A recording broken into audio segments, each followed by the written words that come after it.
You know I can't stay away from my purple manis too long, and this birthday trio from Double Dipped is a purple lover's dream. So in today's video, I'm going to do a little bit of a gradient mani using these three colors, and they are so stunning. I feel like they kind of speak for themselves, so I'm going to try to keep it as simple as possible. So if you want to see these beautiful colors in action and see how I create this mani, let's get into it.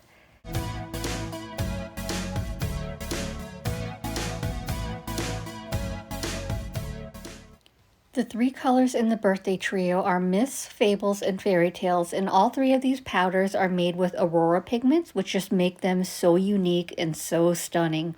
So these three powders will be available individually starting on December 1st at 12 p.m. Central Standard Time. So if you're East Coast like me, it'll be 1 p.m. Eastern Standard Time. And trust me, you want to grab these powders. And as a bonus, if you are a current or new subscription member to Double Dip's quarterly subscription, which I highly recommend by the way, there is a fourth powder, Folklores, that is made to go with this collection, and that'll be available to you as well starting on December 1st. This birthday trio was gifted to me as an ambassador for Double Dipped, but I will always share my honest opinions on the products I use, whether I bought them or whether they were gifted to me.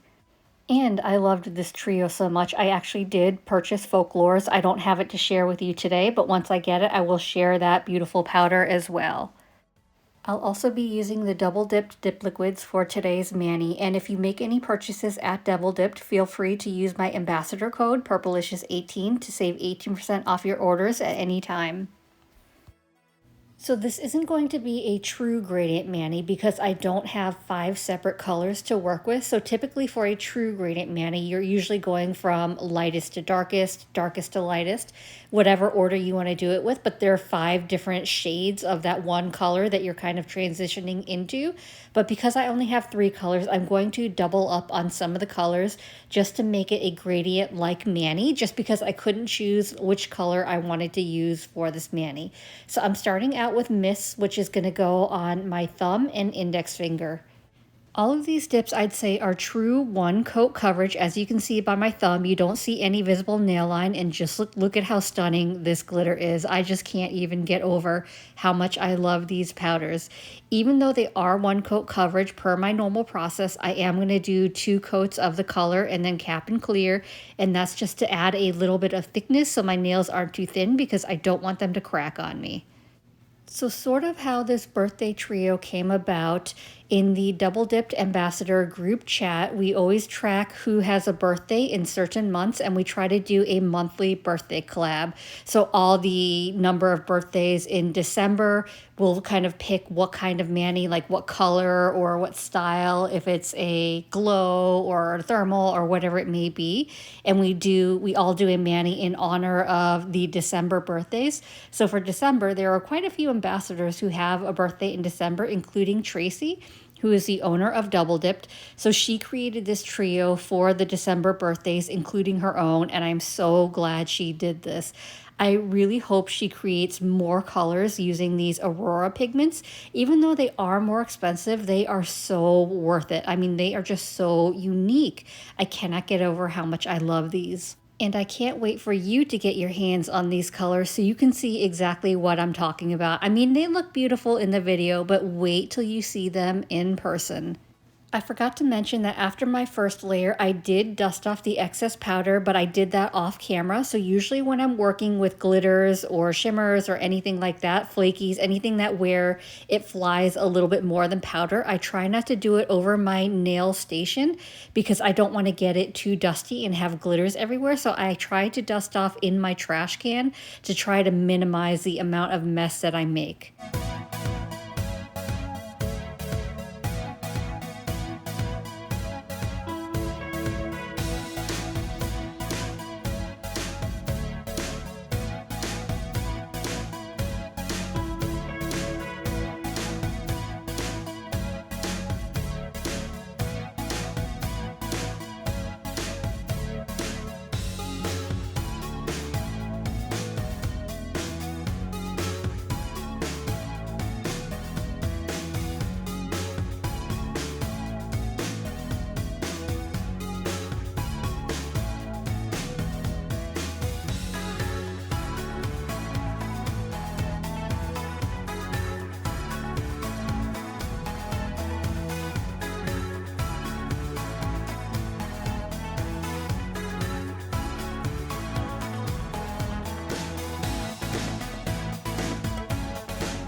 The next color I'm going to be using is Fables, and this is going to go on my middle finger, and I wasn't really sure about the order of this with Miss.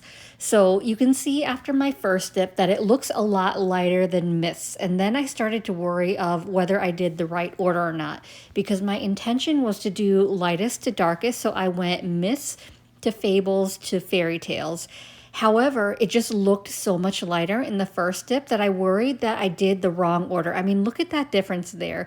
But I feel like after the second layer, it looked a lot darker, but there's still different shades of purple. So that's where I kind of get confused with any colors that I use, is when they're different shades. I kind of debate, like I have an internal debate with myself on what truly is lighter versus darker.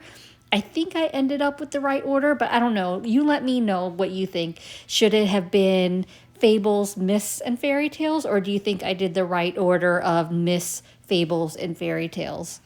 Either way, I think this might be my favorite color out of the trio, so I kind of wish I did 2 fingers of Fables and maybe one less of Fairytales. I mean, they're all gorgeous, and I don't think you can go wrong with any of them, but I think this one is my favorite, so I'm curious, which one is your favorite out of this trio?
After I finish my 2 dips of color on all my nails, I'm going to go ahead and cap everything in clear, and I'm using my double dipped clear, which is one of my absolute favorites because it is crystal clear.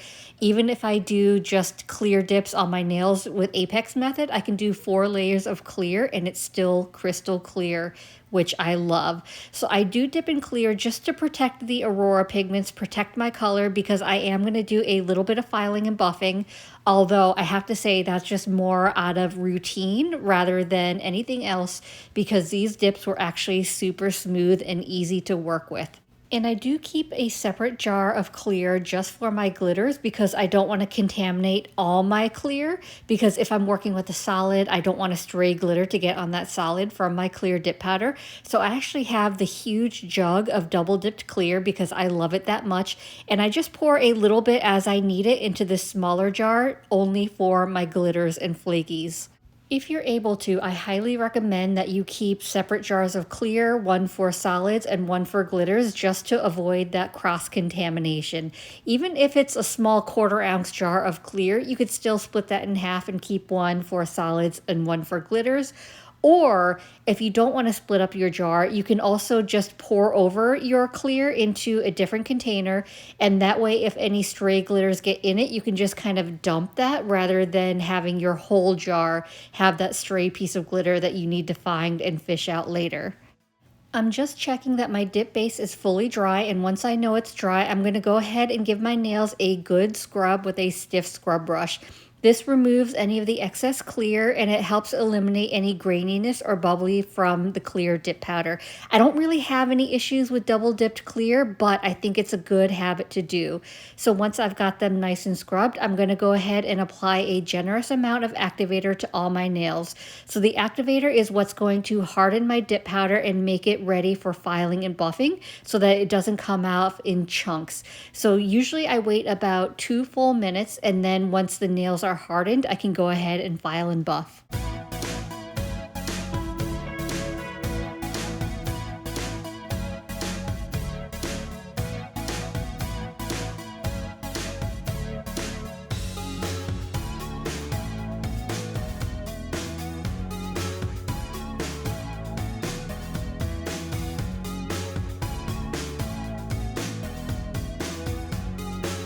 So here's how my nails are looking after a quick file and buff, and I decided I wanted a little something extra, so I'm going to use some of these flower gems.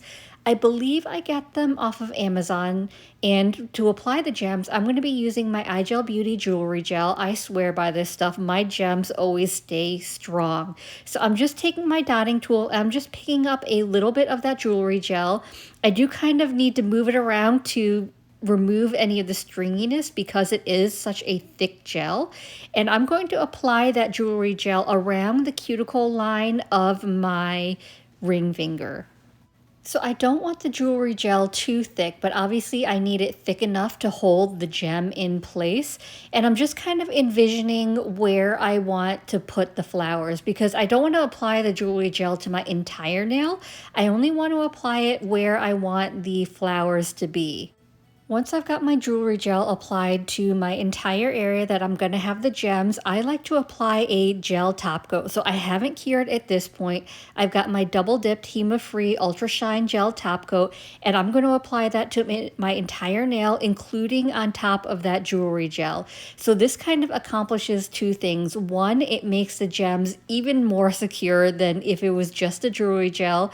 And 2, it top coats my entire nail so that when I'm done with applying my gems, I don't have to try to apply top coat around those gems, because sometimes that can be a little bit tricky. So once I cure my nail after I've secured those gems, I'm all done with that nail. And I find that the easiest way to do. So I'm just taking this rhinestone picker. This is a wax rhinestone picker from iGel Beauty, and I'm just picking up the flowers. So in the middle, the center of my cuticle line, I'm going to apply the bigger flower, and then around it, I'm going to apply smaller flowers.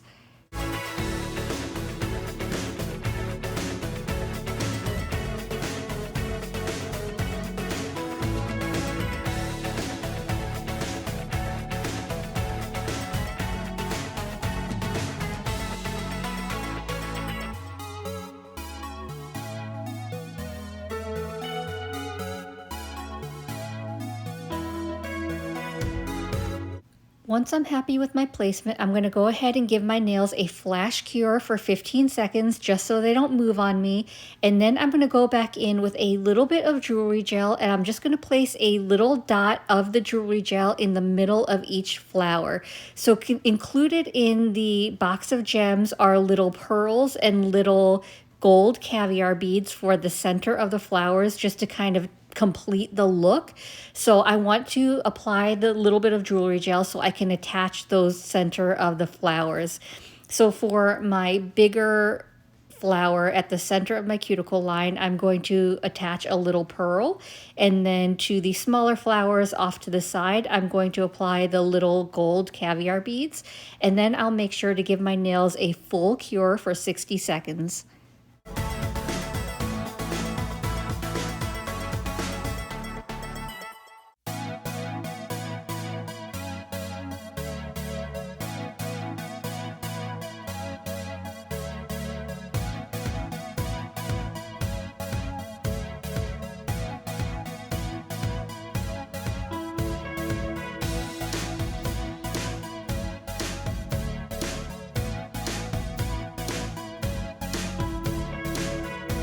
For the rest of my nails, I'm going to be using my double dipped dip top coat. So I'm going ahead and applying one final layer of activator to the rest of my nails minus my ring finger, because that's already complete with my gel top coat. So once I've got my final layer of activator on, I'm going to wait a full 2 minutes before I go in with my dip top coat. So for my first layer of my dip top coat, I'm going to apply it in 2 to 3 really quick swipes on each nail. In between each nail, I'm making sure I'm wiping off my brush on a lint-free wipe just to make sure I'm removing any excess activator. And once I'm done with my fourth nail, I'm going to go ahead and apply my second layer of dip top coat. So for my second layer, I want to make sure my nails are fully coated, and I'm also capping my free edge.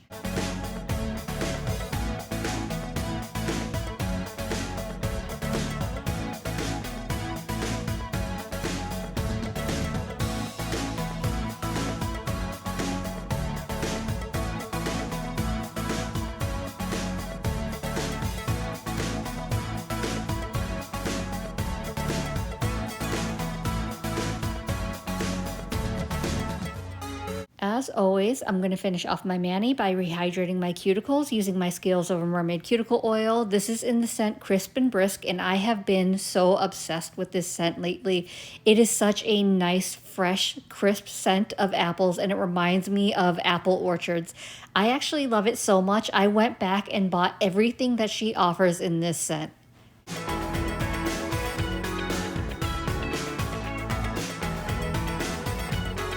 And here we are with the finished look. What do you think?